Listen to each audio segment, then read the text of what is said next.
Tuesday, January 23rd, 2019.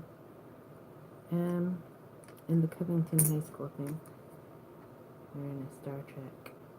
Fucking little Star Trek. This Captain Kirk, look at that. He's swinging the goat sign. So, whatever that is. Ozzy Osbourne. Anyway, Covington High School.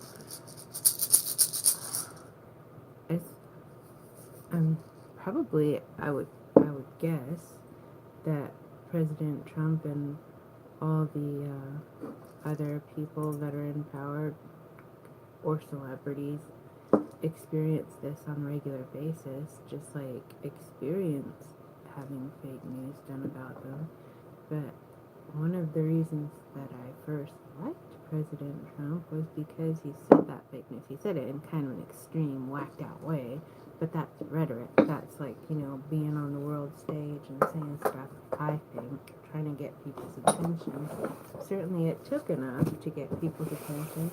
So I feel like he's sort of up there having a behavior just for everybody else. He doesn't have to be up there having a behavior, and he doesn't get paid to be up there. But, so in a sense, he's just like showing us stuff and teaching us stuff and letting us talk about stuff that I, frankly, have not ever been able to, excuse me, have a definition for. Oh, and I don't feel like this video needs a disclaimer because I'm not pretending on anything, but I'm not talking about anything except for like my personal perception. I'm not like reading from any copyrighted material that I think deserves the dignity of a disclaimer from Wingnut Me. And a wingnut is something that spins around really, really fast. It's those nuts, that go on something, that have the wings that come out, that you go to make them like go back and forth. Or if it's like a really long thing and you got nothing to do, you could just spin them back like this.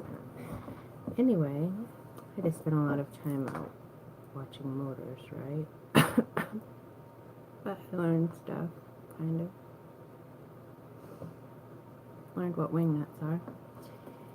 And Covington. Oh yeah. So what I'm saying is that for me, the fake news is like when I first came here, I'd been pretty deeply abused for, I don't know, some people might say, I don't know. The timeline varies, but I definitely have one or two particular events that I could put to a year in a timeline, and so I'd say like 3 years. Heavy duty beaten down from being, kid that doesn't even know how to comb her own hair to like just beaten down.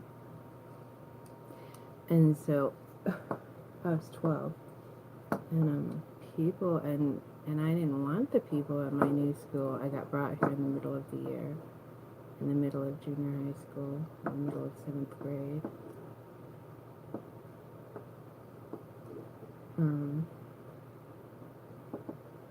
Right, and I was pregnant within a year. But anyway, I guess that my point here is I didn't want people here to know stuff about me.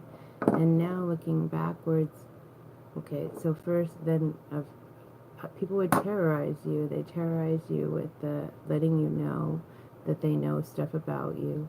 And this was in a really small town setting, but apparently what it looks like is these are the people that are in charge of things like Washington Post, BuzzFeed, CNN, and they will use those publications as their mouthpiece because they are all connected. You are all connected, and yes, I know that you're the influencers on YouTube as well, some of them, and I want to talk to you and say, you know what, for one thing.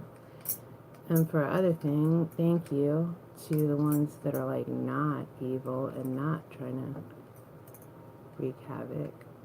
But so this article with Covington on January 19th, I already was in conversation about an incident going on next door, and for years I've used my drums rattle. I think of this as a tambourine, but I don't know. It might be called something else. But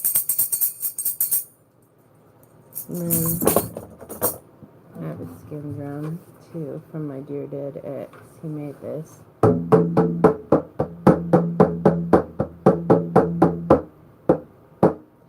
And so I use this stuff as part of my therapy, and this is before I took the classes. That's why I'm saying the classes are like a much more civilized way of doing some of the weird things that I do. We both have bubbles, though. Soap bubbles. And maybe I'm going to go over, if I remember, and show my picture, too, that has soap bubbles. So, yeah. Soap bubbles are a favorite.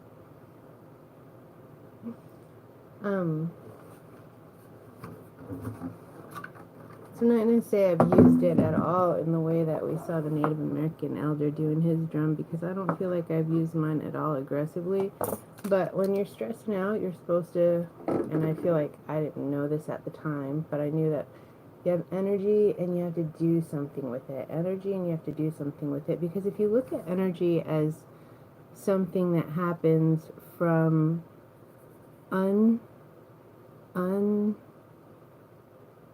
like thoughts. Thoughts are actually an energy form, because if you were dead and you didn't have any like life going on, you wouldn't even have any thoughts. And so it takes some kind of life energy in order to have a thought and process a thought. But a thought is not a tangible, materialized energy form. So then you think about your thought and you like kind of process an idea and formulate it and dream about it and your intuitive parts, and then maybe you talk about it if it's a big idea with someone else, and use, and so all of this is like energy getting gradually like going from really fine energy like light or thought down to materialized manifested energy like music or created things, made things, hand things. I think Christian people say idle hands are something negative. Like they're not a good plan. Like we should be doing things with our hands and our minds to occupy ourselves. And otherwise it turns into head games. So back to Covington. So on January 19th, so emotional about this. So when I first started trying to do the drum thing, it was like I wasn't trusting psychologists, and I met this lady because I used to help her with her business cards, and then I was going through an experience, and I've been crying for like every day for a year, and still going to work at that period, just saying. But sometimes I would start crying before I even open my eyes. Not talking to normal people. I'm talking to the people that I went to junior high school here with. The mean ones, not the unmean ones, who I know must exist. So, back to manifesting stuff. This is unrehearsed. So when I was like, so this lady, I met her. Then I helped her with her business cards. Then I was crying and crying and crying. Then this other lady that was really nice and let me cry and cry for a year at her business. Can you believe it? Trying to run a business, having someone come in and cry, but she is really super cool. And thank you. And so then she's like, you have to go to counseling after over a year. I'm like, I don't want to because I don't trust the counselors. And she's like, you have to figure something out. So then I thought, okay, fine, I'm going to go to a clairvoyant. And then I thought of the lady with the business cards because, I mean, aside from being clairvoyant, she's a very normal person. Very normal. And I was curious anyways. So I went. I've been there. I've talked to her, a couple times in my life over the course of, I'd say, like 15 or 20 years. But in the latest troubles in 2015, she said you have to drum. I was just like, I don't know how to drum. She's like, oh, she said, do you have a drum? I said, yes. She said, you have to drum. I was like, no, I don't know how. She said, she just repeated it. So when I first started, it was like, I was just like, breathe in, breathe out, breathe in, breathe out. So obviously I'm not going to go and get in someone's face about it. But my puppy grew up with that, and so he feels like I transmit my, like some people knit, some people can wash the dishes endlessly, wash their hands endlessly, do whatever, and I've always had a thing for, it's better than banging on the table. See, that started. Take hold. So, so the drum naturally was a natural transmutation type deal where I could transmute my ungrounded thought energy into a more grounded thing, and I don't use it aggressively. And so I was feeling kind of irritated because this guy has told me that he shot rock salt at my dogs, which I know my dogs, these are my previous dogs, and before, long ago, I quit letting my dogs be running around loose. But other people make it seem like it's the norm to let dogs run around loose. I was just trying to like fit in. Anyway, I realized my place long ago, partly because they got shot at with rock salt instead of having my door knocked on. So it's like, alright, but I mean, then suppose, I don't know, it's just small town stuff, but apparently there's like deeper stuff that goes with it. So at this point I'm standing my ground, but I don't do it with a gun. I do it with my drum and my rattle and my so at this point something was going on. I went out on the porch. I had this thing with me. I barely did anything with it, but my dog's out there, so he grew up with this, working with my energy, like with noise, because I'm a noisy person. And I can be totally silent. And so the drum and all these things are comforting to him. He's on the porch, and all my dogs are scared of that guy, and so I just was like going out there, barely made any noise, and then the next day there's that whole thing in the WAPO, which basically went back to sort of feeling like junior high school, where you don't want someone, you come to a new place and then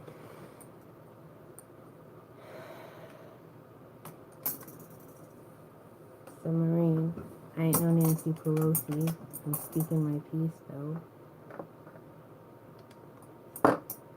And I'm just going to say that it was the person that I think of as an unfair sheriff that tried to make me be quiet and didn't guard my space or my boundaries. And it's the person that I think of as a fair and honest sheriff that voted for President Trump and does guard my boundaries a little bit, as much as he's allowed to by the other sheriff, and the eminent domain law that lets people come up on my space.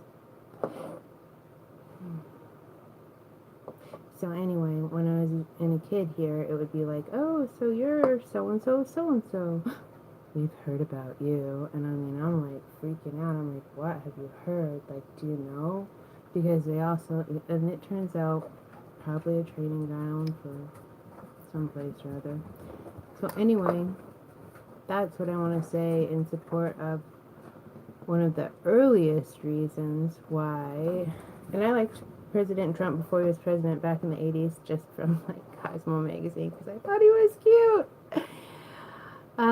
That's totally goofy, but now, I mean, he's a pretty smart dude, and he knows stuff, and kind of like, I think that's why Pelosi is scared to like let him do this SOTU thing, because listening to that thing last year is what first made me believe that he might maybe be doing stuff for everybody. Not just for one side or the other, but like for all people that are Americans that are like, you know, and technically I'm first generation American, so, and that's my experience with the whole and there's a lot of other stuff that I could say are like cues at CUES, cues, promptings, typological promptings in that article, but I'm not gonna like cover them. But yeah, so it felt pretty personal to me and pretty much like, you freaking weirdo. But I wasn't a, you know, I mean, I just like, I stay on my own porch, and technically, even if my porch is somehow past the eminent domain, it's, and barely, just like this. And that's all. I do bang my drum, but cheerfully, kind of cheerfully. Sometimes I'm pretty, but some from my porch. Other people play loud music at me. Country roads take me home. I am home for the moment, sister, unless the homewreckers wreck my scene. That's another thing. It's because I believe that President Trump and Pence, Vice President Pence, stick up for homemaker people, not just power women, people like, you know, weirdly enough, the housekeepers of the power women, but I don't know what other people feel like. Then I went on from being housekeeper to being like,